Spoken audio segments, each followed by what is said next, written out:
Eu sou a Monalisa Perrone e esse é o Item Mais da CNN. No episódio de hoje, a gente vai falar com um dos pesquisadores que estão trabalhando para desenvolver uma vacina contra o novo coronavírus aqui no nosso país, no nosso Brasil. É o biólogo e pesquisador, doutor em imunologia, o Gustavo Cabral. Oi, Gustavo, bem-vindo ao Item Mais. Olá, obrigado pelo convite.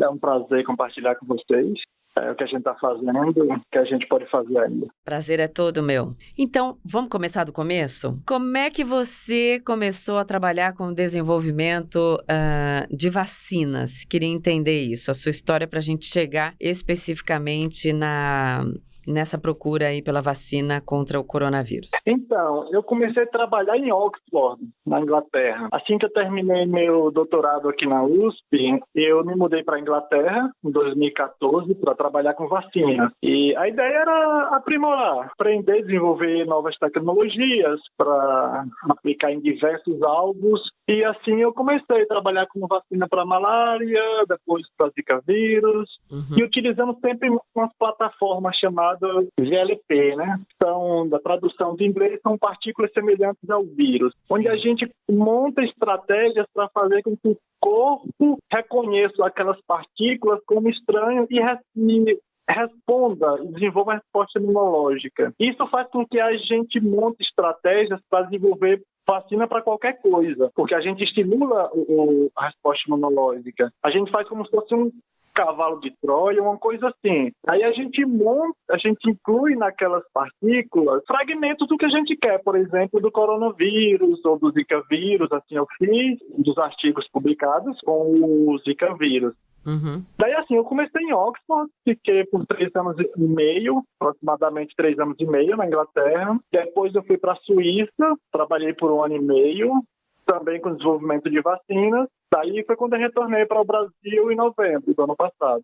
E aí você, enfim, esse método que você já contou pra gente é o método que você e o grupo estão usando para desenvolver a vacina contra a Covid-19 na USP? Exatamente essa é a ideia desde o princípio. Quando eu cheguei no olho do furacão, o professor Jorge Calil me convidou imediatamente para desenvolver essa vacina contra o coronavírus.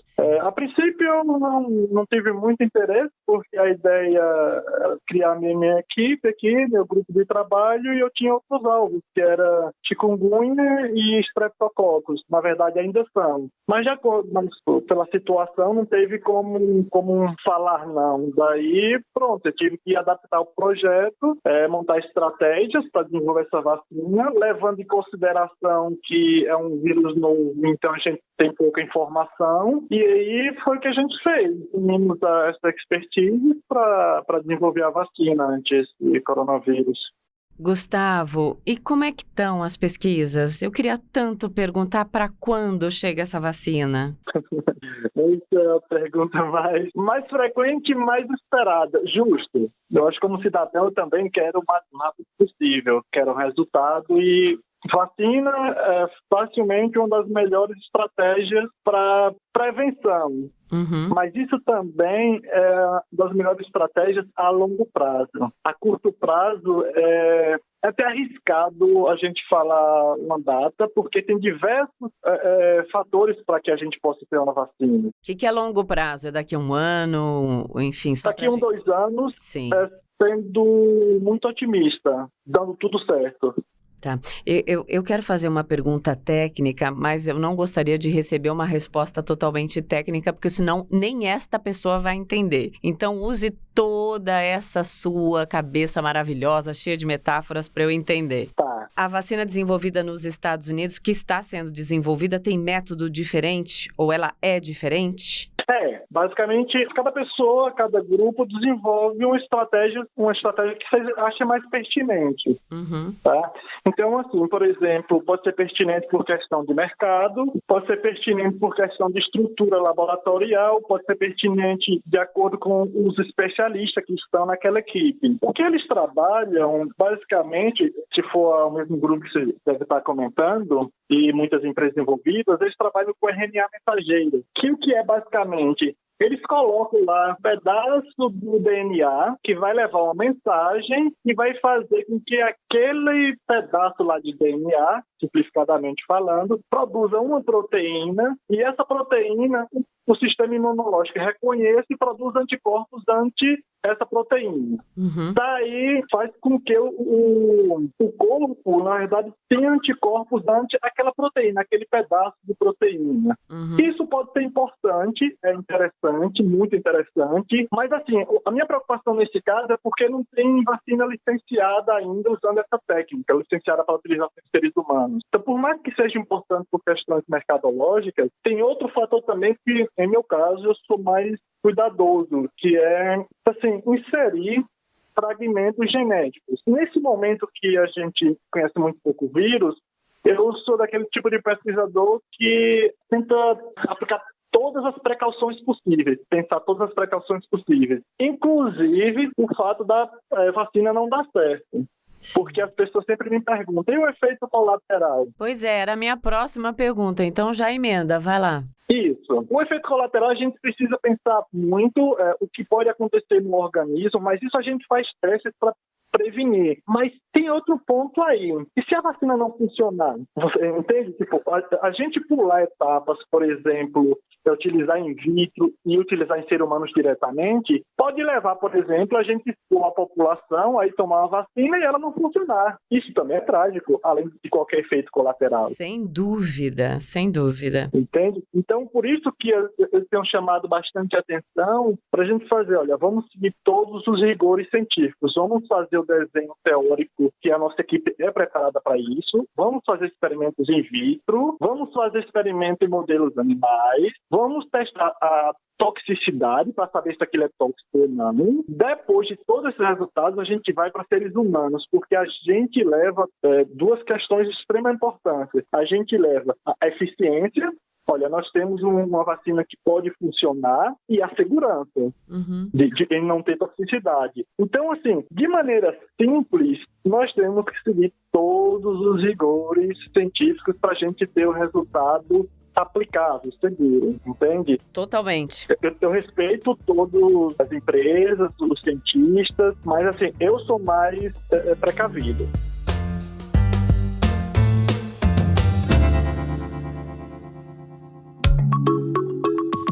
Gustavo, o mundo, né, tá numa força-tarefa para desenvolver uma vacina, enfim, contra o novo coronavírus. Há uma urgência. Eu sei que essa palavra urgência para pesquisador, ela deve pesar muito, né? Porque você acabou de dizer que as pesquisas têm o seu tempo e esse tempo é fundamental quando a gente pensa numa outra palavra, eficácia, e pensa em outras palavras, eficácia e segurança, certo? Certo, perfeito. Mas como é que ficam a cabeça e o coração de um pesquisador que também deve ter familiares, conhecidos, todo mundo falando, e aí, quando vai ter a vacina, quando vai ter...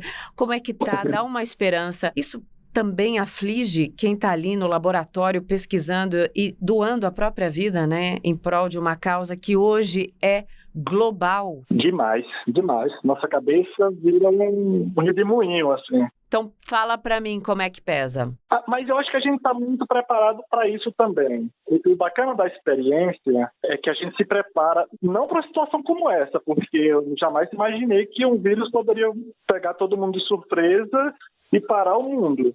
Eu jamais esperaria isso. Com tanto conhecimento que nós temos, eu não esperava isso. Mas, enfim, essa preparação que a gente tem na carreira nos ajuda a tentar separar o cidadão, Gustavo, do pesquisador. Não é fácil, né? Aí, como cidadão e também como pesquisador, o que eu tento fazer é a responsabilidade não pode ser apenas da ciência. A responsabilidade é de todos. A melhor vacina nesse momento, acredite, é o isolamento social.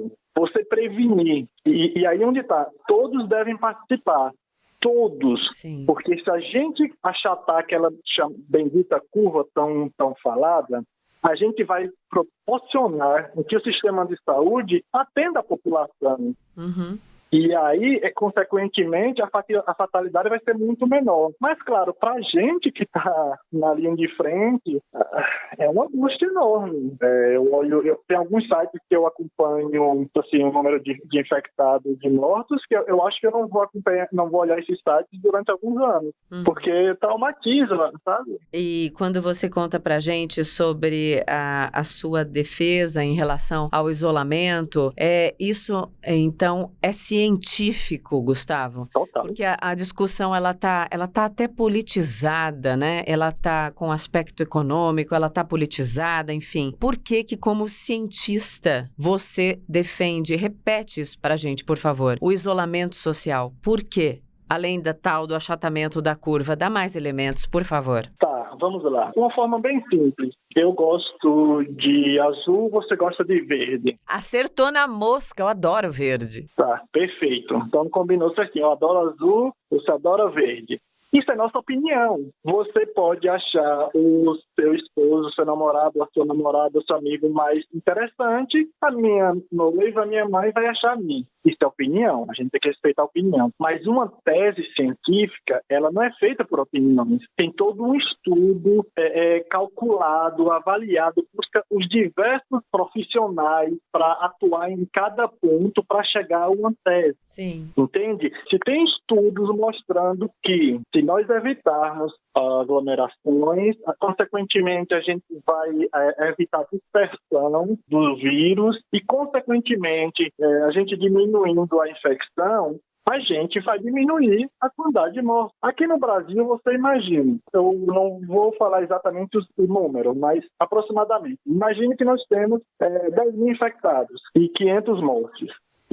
Olha, isso dá 5% de letalidade. Se 5% para a pessoa é pouco, eu acho que a pessoa tem que se avaliar como ser humano, com empatia. Uhum. Agora a gente está falando de 10 mil infectados. Imagine se a gente, com a capacidade que esse vírus tem de dispersar, imagine se esse 10 mil vira 50 milhões. Nós estamos falando de um país que tem 200 milhões de habitantes. Vamos lá, não vou levar a 50 milhões. Imagine chegar a 1 milhão, tá? E manter os 5% de fatalidade. Nós estamos falando de 50 mil. Isso não é número para gente brincar, não. Nós estamos falando de vidas. Estamos falando de uma população que já é suscetível a tantos problemas, ficar suscetível a mais uma tragédia dessa. A gente está falando de um vírus que tem pouco mais de 3 meses de descoberto e já matou quase 100 mil pessoas. E isso não é número para a pessoa se assustar. Eu acho que precisa tratar um pouco mais da empatia, o respeito à vida, entende? Sim, completamente. Palavras embasadas e que eu tenho certeza tocaram aqui. Se você visse a cara da equipe toda quando você começou a falar, você não pode ver, então eu vou descrever. Elas realmente tocaram porque, além da autoridade dos fatos, ela tem a ponderação, né? A ponderação de quem realmente sabe sobre o que está falando e analisando o contexto atual. Posso falar um tiquinho sobre o Gustavo, pessoa física ou não? Por favor. Ah, então ótimo que você me deu essa licença. Esse sotaque delícia, é de onde? Sotaque lá do sertão da Bahia. Que gostoso, eu amo essa terra. É verdade que você nasceu numa cidadezinha com 3 mil habitantes e sofreu um bocado para conseguir estudar? Você gostaria de contar a sua história para mim? Ah, sim, demais. Então conta, por favor. Nossos microfones estão todos à sua disposição. Por favor, Gustavo.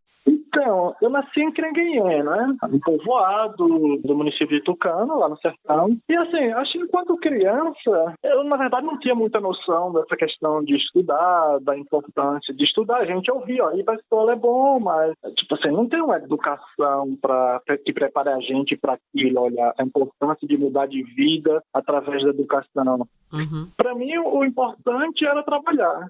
Trabalhar desde que idade? Que idade que você começou a trabalhar? As minhas lembranças como pessoa é naquela faixa dos 8 anos. Então, eu já trabalhava na roça com meu pai, vendia frutas assim na feira, vendia geladinho. Uhum. Daí, aos 15 anos, eu mudei para outra cidade, eu fui morar sozinho, comecei a trabalhar no açougue. Porque para mim, naquela época, a ideia era ter uma vida boa. Trabalhando, sem estudar?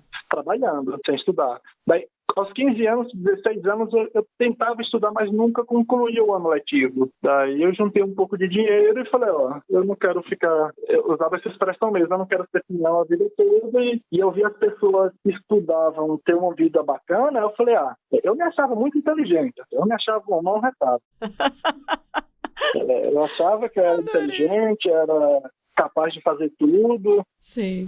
Então, assim, para mim, agora eu vou estudar. Aí juntei um dinheiro, aí pagamos, pedi ajuda também meus pais. Aí aos 21, 22 anos, a gente pagou uma escola particular para o terceiro ano. E aí eu falei, agora eu quero ir para a faculdade. Foi o que eu fiz daí. Demais. Agora, me conta uma coisa. Em algum momento, você achou que você não ia vencer ou você sempre teve confiança? Não, sempre tive confiança. Não necessariamente na ciência, na vida acadêmica. Eu sempre achei que eu ia ser um grande homem. Assim, se alguém me dizia que eu não era bonita, eu me achava o mais bonito do mundo. Ei! Se alguém me falava que eu não era capaz, aí eu ia ao contrário, era um pouco de contra. Falar, o Gustavo não é muito inteligente. Eu estudava como louco. Mas, assim, eu também acho que uma decisão super, super importante, eu acho que mudou um pouco minha trajetória, foi entender que queria fazer crescer não seria através apenas do trabalho. Porque a gente tem aquela expressão de que o trabalho dá dignidade ao homem, à mulher. Enobrece, né?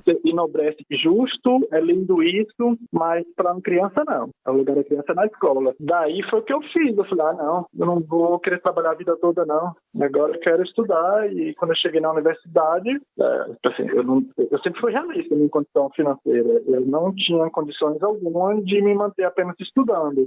Embora os meus pais me ajudavam. Daí eu falei, mas eu queria ser com meus professores. Eu vi os professores que já tinham mestrado, doutorado e tinham uma vida boa. Eu falei, eu quero ser que nem esses caras. Aí eu comecei a estudar, fazer pesquisa, me descobri na universidade. Me descobri mesmo, foi muito legal. Nossa, que história linda, tá?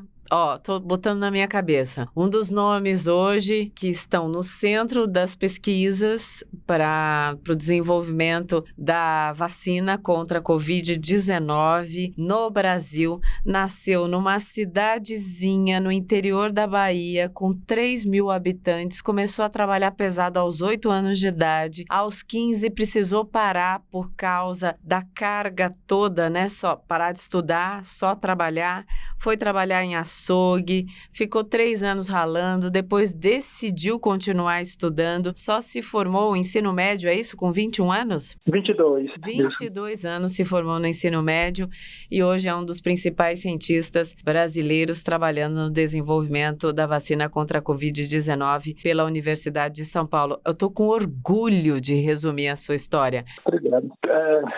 Fiquei um pouco emocionado também. Resumir certinho? Se eu precisasse de 3 frases para resumir, fala quem é o Gustavo Cabral. Essa é das perguntas mais difíceis de responder, porque falar da gente não é fácil. Eu sou boa de fazer pergunta assim. Mas eu acho assim, coragem. Eu acho que eu tenho uma vontade assim que é difícil de controlar. Eu acho que uma das coisas que me caracteriza é a vontade que eu tenho para fazer as coisas. Quando eu quero fazer uma coisa, para mim é até difícil parar. Então eu acho a vontade indomável, assim, eu acho que é característica minha. E que alguém quer ser feliz, quer entrar para a história como ser humano, como pessoa, como cientista, enfim. Sua história já marcou a minha, tá? Pode ter certeza.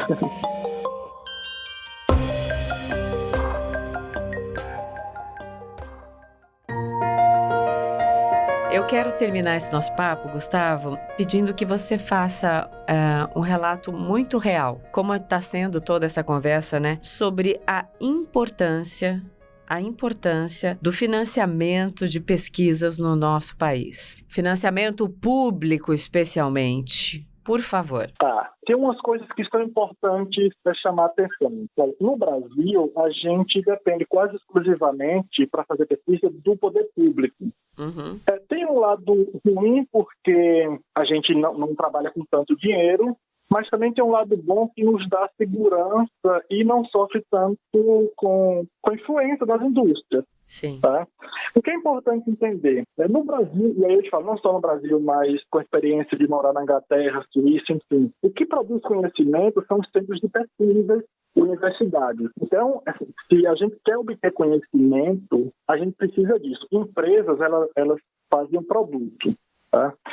Com isso, eu volto para a sua pergunta. Olha, se nós sucatearmos a ciência, a gente vai entrar num nível de instabilidade social sem tamanho. Esse é um exemplo. Tipo, uma vacina que nós não temos causou essa loucura no mundo todo. Você imagine sucateando a ciência, a tecnologia. Tá?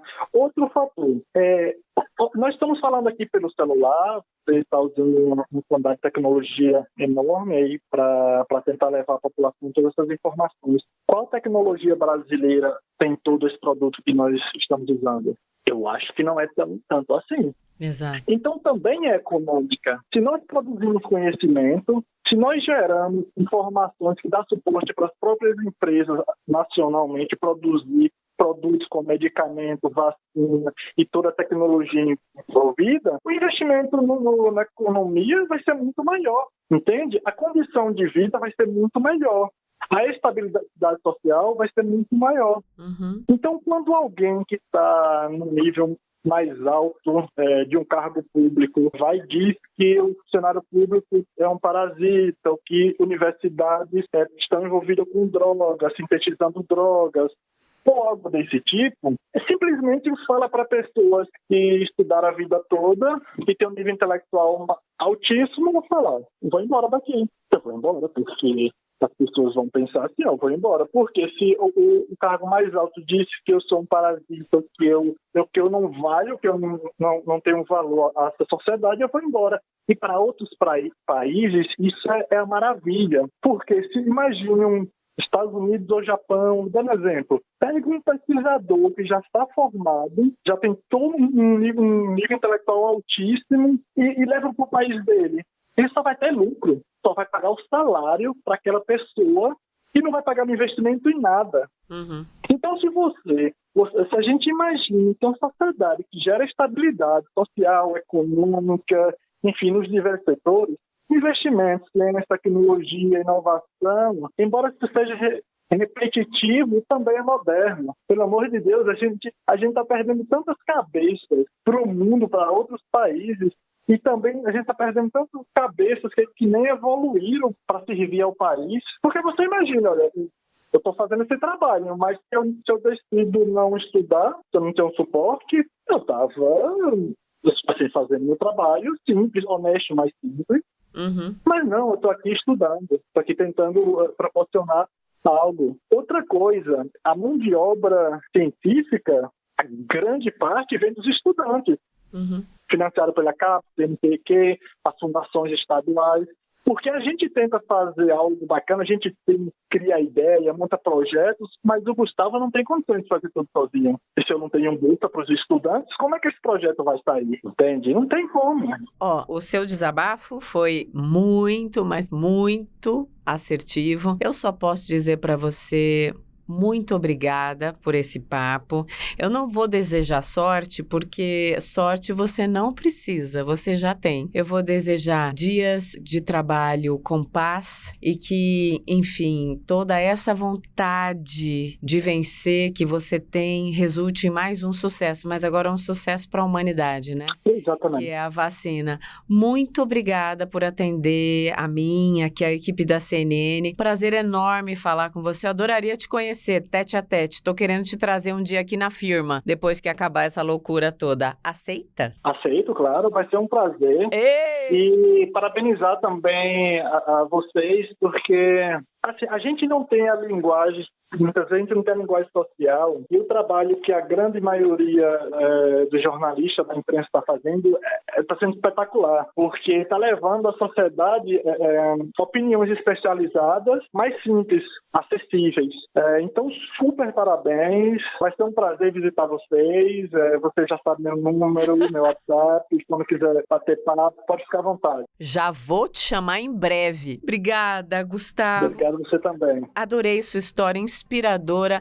Ela acalentou meu coração hoje. Hoje meu coração estava meio pesado, a nossa rotina está muito difícil. Tá. E a sua história deu um viés positivo hoje, tá? Muito obrigada. Mas a gente vai passar por isso e melhores como seres humanos, como amigos, companheiros, colegas de trabalho, eu tenho certeza disso. Eu também. Um beijo. Beijo. Obrigada. Beijo.